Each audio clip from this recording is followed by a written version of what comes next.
Hola a todos. Una noticia, hay plata, pero para financiar la persecución. Vamos a hablar sobre un tema preocupante que afecta directamente a nuestras libertades, el ciberpatrullaje impulsado por Patricia Bullrich. Este controvertido programa de vigilancia en redes sociales ha desatado una serie de críticas que no podemos ignorar. Primero, el ciberpatrullaje ha sido acusado de realizar vigilancia masiva y arbitraria. Esto significa que no solo se monitorean a personas bajo investigación, sino a cualquier ciudadano que exprese opiniones críticas hacia el gobierno.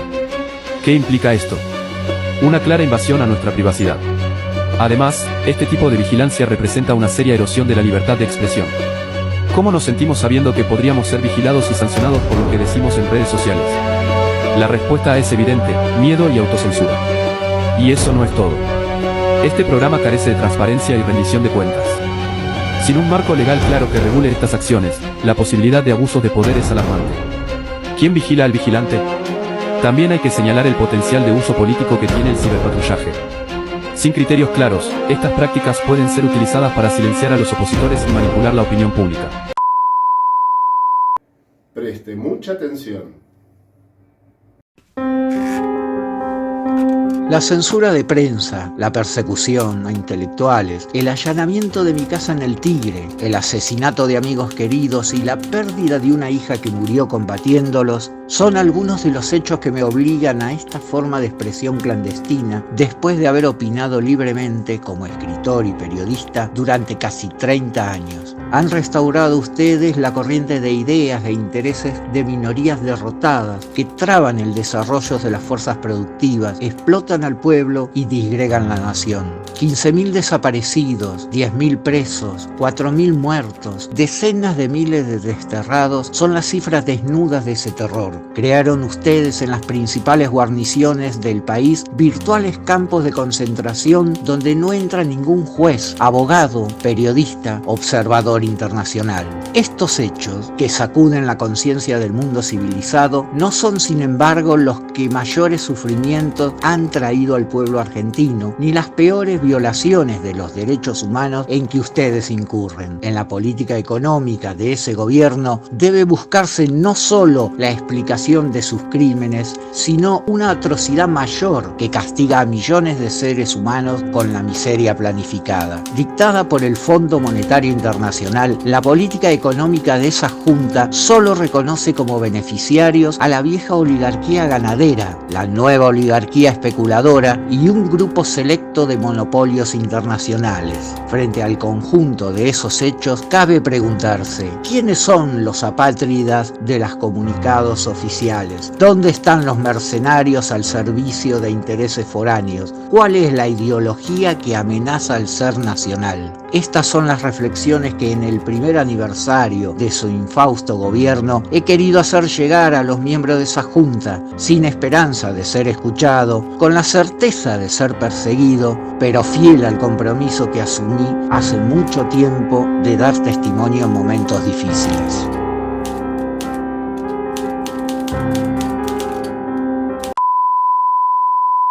Ya en la antigüedad Aristófanes supo que en la comedia y sátira de costumbres estaba la posibilidad de decir: ¿esto está bien o mal? La censura es tan vieja como antiguas son las debilidades humanas. Nuestro siglo, que ya llega a su fin, la conoció en diferentes etapas.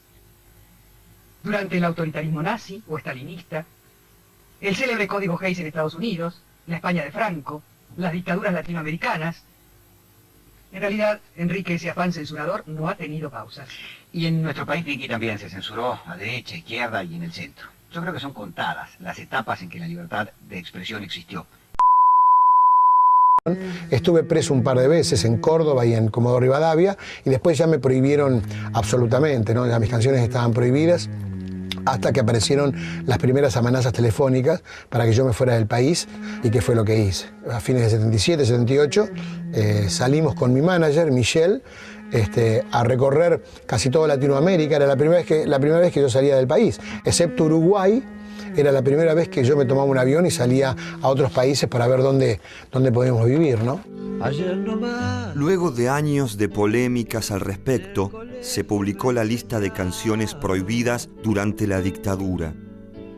Entre muchas otras, en la lista figuraban algunas del repertorio del rock, como Me gusta ese tajo de Luis Alberto Spinetta, Ayer no más, de Morris, Tema de los mosquitos, de León Gieco, y Viernes 3 AM, de Charly García.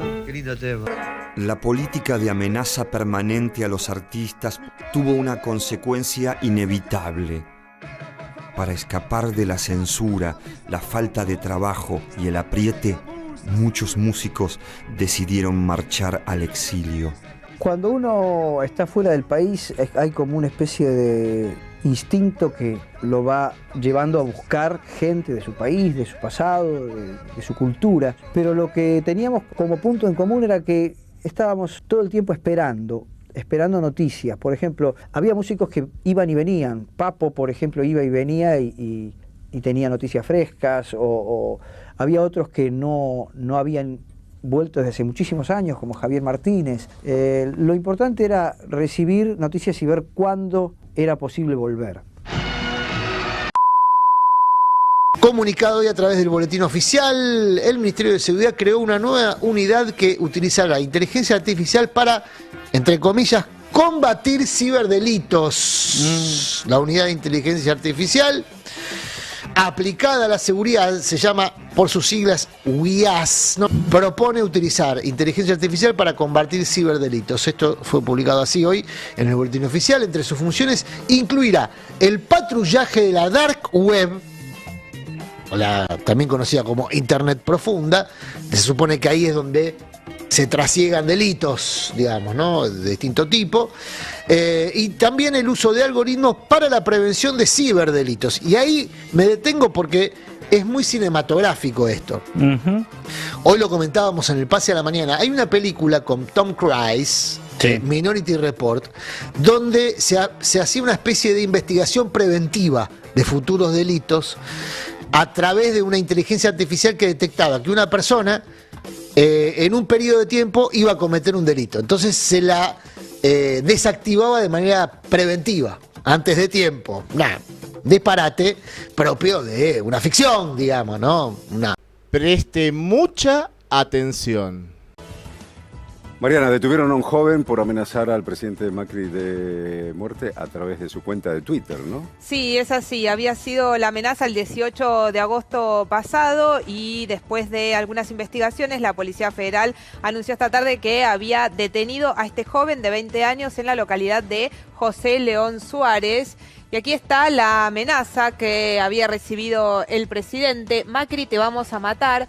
No te va a salvar ni la Federal, y entre paréntesis la 12, Nico Lucero 69 era la cuenta, ahí lo vemos, y era una cuenta original de esta persona, con lo cual no fue tan difícil en este caso para la policía. Y ahí está la fecha, 17 de agosto del año 2016. No es la primera vez ni que amenazan al presidente, no. Habían recibido ya varias amenazas, no solo por Twitter, también por Facebook, al 911, varias llamadas también telefónicas a la Casa Rosada, y por lo menos 4 personas han sido detenidas ya. Esta es la última.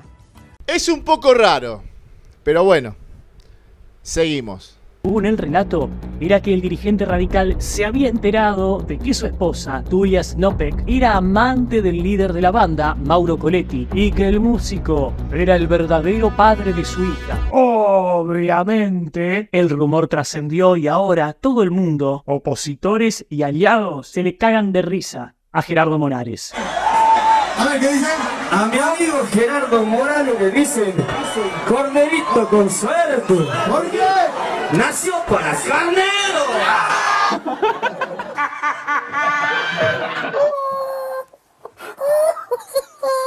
Todo era risa y joda, hasta que Morales mandó a detener a 2 ciudadanos jujeños que publicaron chistes y comentarios sobre el rumor. ¡Hey! Ah, no, pero la justicia es independiente. Se trata del docente Marcelo Nahuel Morandini y de Humberto Roque Villega, un trabajador independiente, quienes fueron aprehendidos entre el jueves y el viernes pasado. Resultaron imputados como parte de una investigación preparatoria.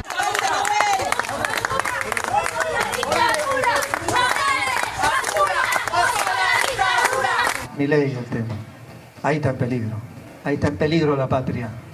Asimismo, fuentes vinculadas a los imputados detallaron que las pruebas de imputación son únicamente un posteo en la red social Twitter, en el caso de Morandini, y la difusión de un flyer en redes sociales por parte de Villegas. O sea que por hacer un chiste del gobernador de Jujuy, Gerardo Morales, terminás encanado. Porque obviamente mientras el país se cae a pedazos, al gobernador de Jujuy lo único que le preocupa es que no lo llamen cornudo.